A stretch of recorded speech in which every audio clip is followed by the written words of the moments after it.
What is this HEX, you might ask? HEX is a cryptocurrency, albeit a very different type of cryptocurrency. You see, instead of simply spending or trading this cryptocurrency, HEX lets you lock up your money and gain interest on it. We already do this through our banks. It is what the banking industry calls CDs, or certificates of deposit. Customers lock up their wealth for a certain time, and in turn they grow their wealth by earning interest. But the old-school currencies that we lock up in our banks suffer from inflation, which means that while you are gaining interest over time, your money is also losing some of its value. This is where HEX shines, because HEX is the first high-interest paying cryptocurrency. HEX takes the profit out of banks and government money printing and gives it to HEX holders.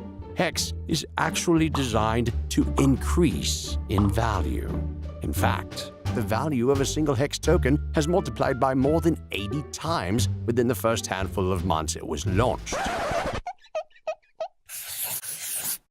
Which means the HEX holders not only gained interest, but they also multiplied their existing investment exponentially. And it's only just getting started. What makes HEX even more reliable is the fact that HEX is a trustless peer-to-peer system, which means that there is no central power that controls the system. Everything is powered by the users without any counterparty risk. It's pretty, interesting. To get started, head to hex.com. Links below. Farewell. HEX is kicking the shit out of Bitcoin and Ethereum and everything else. It's beautiful. I love it.